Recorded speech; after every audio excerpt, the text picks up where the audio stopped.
El Kybalión. Capítulo 14. Género mental. Los estudiantes de psicología que han seguido atentamente el tren del pensamiento moderno en lo que respecta a los fenómenos mentales habrán quedado extrañados de la rara insistencia de la idea o concepto de la dualidad mental que se ha manifestado tan fuertemente durante los 10 o 15 años últimos y que ha dado origen a gran número de plausibles teorías concernientes a la naturaleza y constitución de esa doble mente. El difunto Thomson J. Hudson alcanzó gran popularidad en 1893 al enunciar su conocida teoría sobre las mentes objetiva y subjetiva, que según sostenía existían en cada individuo. Otros autores han llamado igualmente la atención con sus teorías referentes a la mente consciente y subconsciente, mentes voluntaria e involuntaria, mente activa y pasiva, etc. Esas teorías podrán diferir según cada autor, pero siempre queda el principio básico, que es el de la dualidad mental. El estudiante de la filosofía hermética se siente tentado por la sonrisa cuando lee y oye hablar de esas numerosas teorías nuevas respecto a la dualidad de la mente, adhiriéndose cada escuela tenazmente a su propia doctrina, proclamando cada una con empeño que ha sido ella la que ha descubierto la verdad. El estudiante que hojee el libro de la historia oculta encontrará en su mismo principio referencias a las antiguas enseñanzas herméticas sobre el principio del género, y si prosigue su examen encontrará que esa antigua filosofía conoció el fenómeno de la dualidad mental y la explicó mediante la teoría del género en la mente. Este concepto del género mental puede ser explicado en pocas palabras a los estudiantes que ya se han familiarizado con las teorías modernas que aluden al mismo. El principio masculino de la mente corresponde a la llamada mente objetiva, mente consciente, mente voluntaria o activa, etc., en tanto que el principio femenino corresponde a la llamada mente subjetiva, subconsciente, involuntaria, pasiva, etc. Por supuesto, la enseñanza hermética no concuerda con las muchas teorías modernas concernientes a las dos fases de la mente, ni admite muchos de los hechos proclamados por esas escuelas en apoyo de ese doble aspecto. Si indicamos la base de la concordancia, es para facilitar al estudiante la asimilación de los conocimientos adquiridos con anterioridad sobre la filosofía hermética. Los estudiantes de Hudson conocerán la proposición que se hace en el principio del segundo capítulo de su obra The Law of Psychic Phenomena, la ley de los fenómenos psíquicos, que dice: la jerigonza mística de los filósofos herméticos expresa la misma idea general, o sea, la dualidad de la mente. Si el Dr. Hudson se hubiera tomado el trabajo de descifrar algo más, la jerigonza mística de la filosofía hermética hubiera recibido mucha luz sobre el punto de la dualidad de la mente.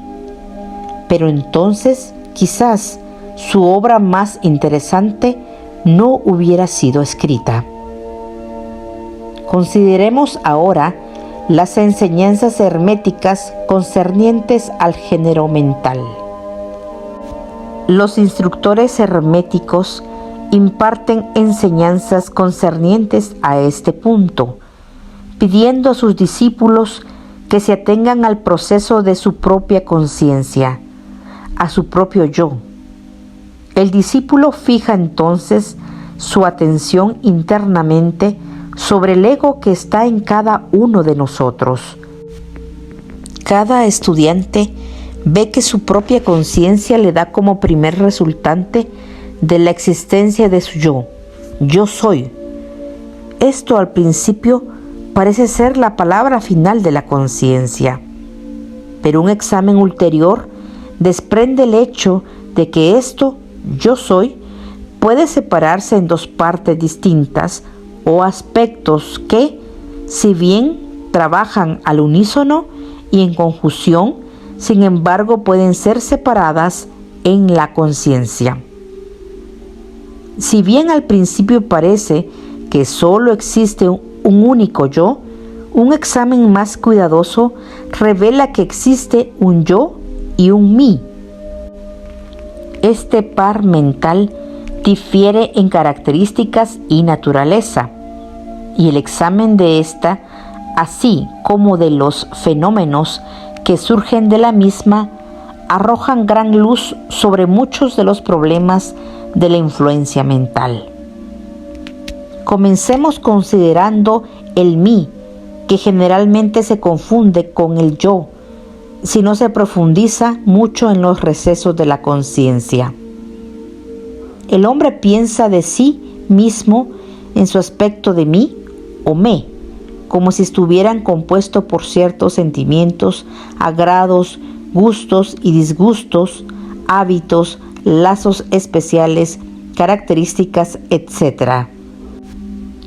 Todo lo cual forma su personalidad o el ser que conoce él mismo y los demás.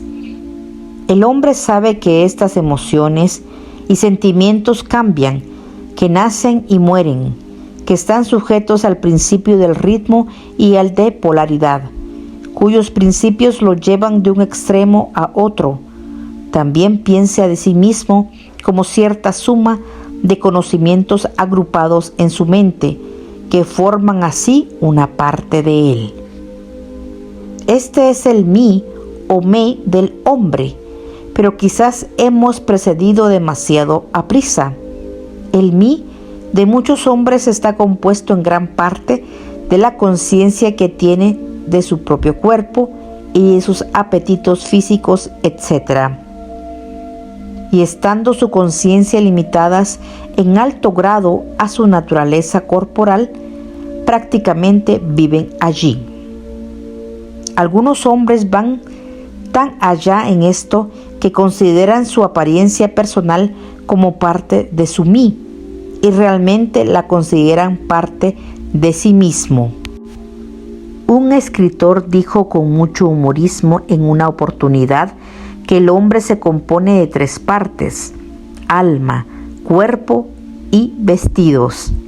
Y esto haría que muchos perdieran su personalidad si se les despojara de sus vestidos. Pero aún aquellos que no están tan estrechamente esclavizados con la idea de su apariencia personal, lo están por la conciencia de sus cuerpos. No pueden concebirse sin él. Su mente les parece que es algo que pertenece a su cuerpo, lo que en muchos casos es realmente cierto. Pero conforme el hombre adelanta en la escala de la conciencia, va adquiriendo el poder de desprender a su mí de esa idea corporal y puede pensar de su cuerpo que es algo que pertenece a su propia parte mental. Pero aún entonces es muy capaz de identificar el mí completamente con sus estados mentales, sensaciones, etc., que siente existen dentro de él.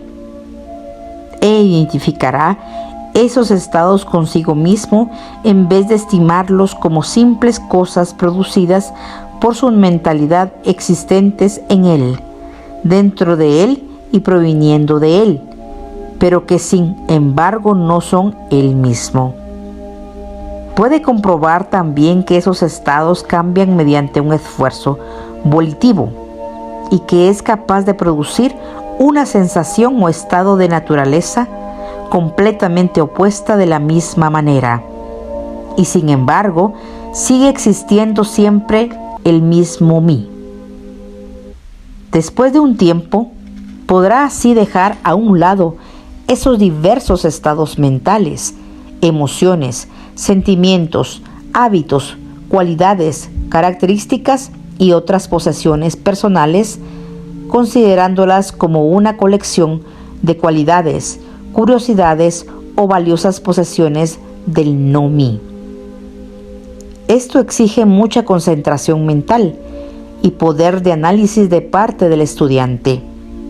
Pero este trabajo es posible y hasta los que no están muy adelantados pueden ver en su imaginación cómo se realiza el proceso descrito. Después de realizado ese ejercicio, el discípulo se encontrará en posesión consciente de un ser que puede ser considerado bajo su doble aspecto del yo y de mí. El mí se sentirá como algo mental en lo que pueden producirse los pensamientos, ideas, emociones, sentimientos y otros estados mentales. Puede ser considerado como si fuera la matriz mental, según decían los antiguos, capaz de generar mentalmente. Este mí se denuncia a la conciencia poseyendo poderes de creación y generación latentes, de todas las clases. Su poder de energía creadora es enorme, según puede sentirlo uno mismo. Pero a pesar de todo, se tiene la conciencia de que debe recibir alguna forma de energía, bien del mismo yo, inseparable compañero, o bien de algún otro yo, a fin de que así pueda producir sus creaciones mentales. Esta conciencia aporta consigo una realización de la enorme capacidad de trabajo mental y de poder creador que encierra. El estudiante encuentra pronto que no es todo lo que hay en conciencia íntima, pues ve que existe un algo mental que puede querer que el mí obre de acuerdo con cierta línea creadora y que sin embargo permanece aparte como testigo de esa creación mental. A esta parte de sí mismo se le da el nombre del yo y puede reposar en su conciencia a voluntad. Allí se encuentra no una conciencia de una capacidad de generar y crear activamente en el sentido del proceso gradual común a las operaciones mentales, sino más bien de la conciencia de una capacidad de proyectar una energía del yo al mí, querer que la creación mental comience y proceda. También se experimenta que el yo puede permanecer aparte, testigo de las operaciones o creaciones mentales del mí. Este doble aspecto existe en la mente de toda persona. El yo representa al principio masculino del género mental y el mí al principio femenino. El yo representa el aspecto del ser, el mí el aspecto de devenir. Se notará que el principio de correspondencia opera en este plano lo mismo que en el que se realiza la creación del universo. Los dos son parecidos, si bien difieren enormemente de grado, como es arriba es abajo, como es abajo es arriba. Estos aspectos de la mente, los principios masculinos y femeninos, el yo y el mí, considerados en relación con los fenómenos psíquicos y mentales ya conocidos, dan la clave maestra para dilucidar la operación y manifestación de esas nebulosas regiones de la mente. El principio del género mental aporta la verdad que se encierra en todo el campo de los fenómenos de influencia mental. La tendencia del principio femenino es siempre la de recibir impresiones, mientras que la tendencia del masculino es a darlas o a expresarlas. El principio femenino tiene un campo de acción mucho más variado que el masculino. El principio femenino conduce el trabajo de generar nuevos pensamientos, conceptos, ideas, incluso la obra de la imaginación. El masculino se contenta con el acto de querer en sus varias fases. Sin embargo, sin la ayuda activa de la voluntad del principio masculino, el femenino puede contentarse con generar imágenes mentales que son el resultado de impresiones recibidas del exterior, en vez de producir creaciones mentales originales. Las personas que pueden prestar continuada atención a un sujeto emplean activamente ambos principios mentales. El femenino en el trabajo activo de la generación mental y el masculino en estimular y dar energía a la porción creadora de la mente. La mayoría apenas hace uso del principio masculino y se contenta con vivir de acuerdo con los pensamientos e ideas que se filtran en su mí y provienen del yo, de otras mentalidades.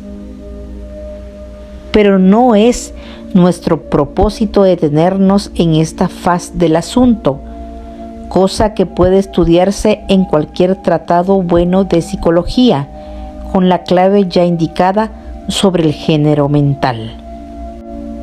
El estudiante de los fenómenos psíquicos conoce la realidad de los maravillosos fenómenos clasificados como telepatía, influencia mental, sugestión, hipnotismo, etc.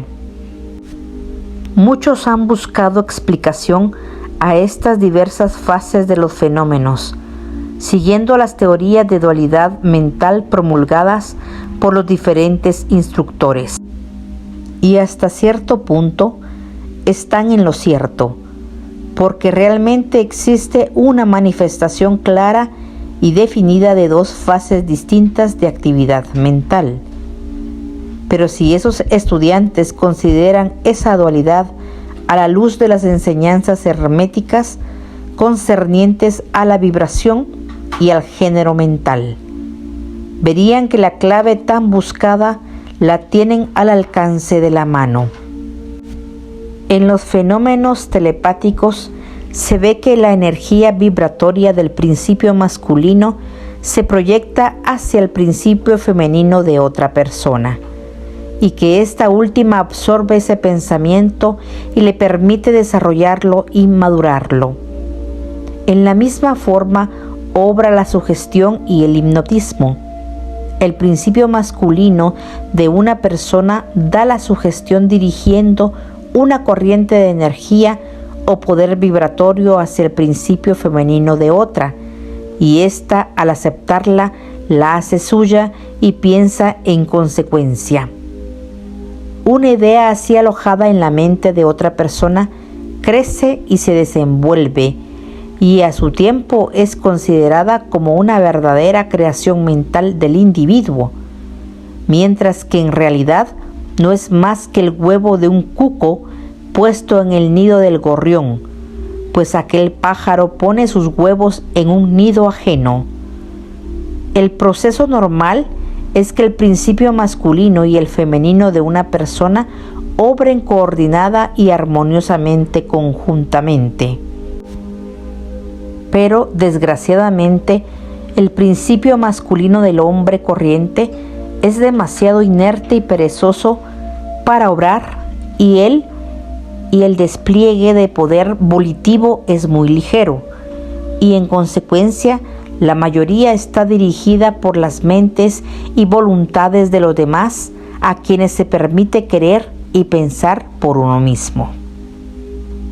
¿Cuántos pensamientos u obras originales hace el hombre corriente?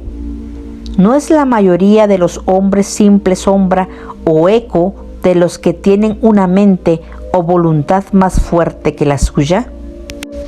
La perturbación proviene de que el hombre corriente descansa casi completamente en su conciencia del mí y no comprende que realmente tiene un yo. Está polarizado en su principio femenino mental y su principio masculino, en el que reside la voluntad, está inactivo e inerte. El hombre fuerte del mundo manifiesta invariablemente el principio masculino de voluntad, y su fuerza depende materialmente de este hecho, y en vez de vivir en las impresiones que le producen otras mentalidades, domina su propia mente mediante su voluntad, obteniendo así la clase de imágenes mentales que quiere y dominando así también las mentes ajenas de la misma manera. Contémplese un hombre fuerte y véase cómo se las arregla para implantar sus gérmenes mentales en la mente de las masas, obligándolas así a pensar de acuerdo con sus deseos. Este es el por qué las masas son como rebaños de carneros que nunca originan una idea propia ni emplean sus propios poderes y actividades mentales. La manifestación del género mental puede notarse en todas partes diariamente. Las personas magnéticas son las que pueden emplear su principio masculino para imprimir sus ideas sobre los demás. El actor que hace reír o llorar a la concurrencia está haciendo uso de este principio. Igualmente sucede con el orador, político, predicador o cualquier otro que atraiga la atención pública. La influencia peculiar que ejerce un hombre sobre otro es debido a la manifestación del género mental, según las líneas vibratorias ya indicadas. En este principio está el secreto del magnetismo personal, de la fascinación, etc., así como también de los fenómenos agrupados bajo el nombre de hipnotismo.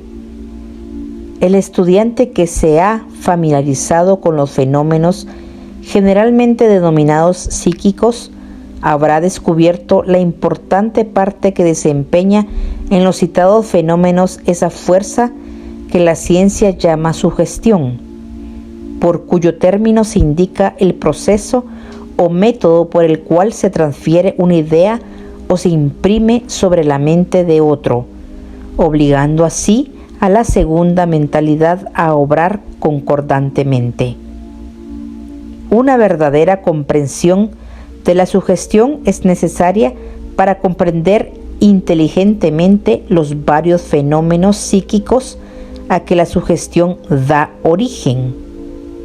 Pero aún es más necesario el conocimiento de la vibración y del género mental, porque todo el principio sugestivo depende de estos. Los escritores sobre la materia de sugestión dicen que la mente objetiva o voluntaria es la que hace la impresión mental o sugestión sobre la mente subjetiva o involuntaria, pero no describen el proceso ni indican alguna analogía mediante la cual sea más fácil comprender la idea. Si se contempla el asunto a la luz de las enseñanzas herméticas, se verá que la energetización del principio femenino por la energía vibratoria del masculino está de acuerdo con las leyes universales de la naturaleza, y el mundo natural ofrece innumerables analogías que facilitan la comprensión del principio. En realidad, la doctrina hermética afirma que la misma creación del universo obedece a dicha ley y que en todas las manifestaciones creadoras sobre los planos espiritual, mental y físico siempre está en operación el principio de género, la expresión de los principios masculino y femenino. Como es arriba, es abajo. Como es abajo, es arriba. Y aún más que esto, cuando se comprende este principio, se es capaz de clasificar inteligentemente de inmediato los variados fenómenos psicológicos en vez de quedarse confuso ante ellos. El principio realmente trabaja en la práctica, porque está basado sobre las leyes universales e inmutables de la vida. No entraremos ahora en una dilucidación detallada de los diversos fenómenos concernientes a la influencia mental o a la actividad psíquica. Hay muchos libros, en su mayor parte muy buenos, que se han escrito últimamente sobre el asunto. Los hechos principales señalados en esas obras son exactos, aunque los diversos autores tratan de explicarlos por las diferentes teorías de su propia cosecha. El estudiante puede familiarizarse con estas materias y, utilizando la doctrina del género mental, podrá coordinar convenientemente la masa caótica de teorías y enseñanzas en conflicto, y podrá además adueñarse completamente del asunto si a ello se sintiera inclinado. El objeto de esta obra no es el de dar una explicación extensa de los fenómenos psíquicos, sino más bien el de indicar sencillamente la clave maestra que abre las muchas puertas que conducen al templo del saber, si se desea explorar su interior. Creemos que al examinar las enseñanzas encerradas en el Kybalión es fácil encontrar la explicación de muchas dificultades que confunden. De nada sirve entrar en detalles referentes a las muchas características de los fenómenos psíquicos y mentales si al estudiante le son dados los medios para comprender el asunto que atrae su atención. Con la ayuda del Kybalión se puede entrar en cualquier biblioteca, pues la antigua luz de Egipto iluminará las páginas confusas y los problemas oscuros. Este es el verdadero objeto de esta obra. No venimos a exponer una filosofía nueva, sino a suministrar las bases fundamentales de la antigua enseñanza universal, que esclarece todas las doctrinas y que servirá para conciliar todas las teorías, por diferentes u opuestas que parezcan.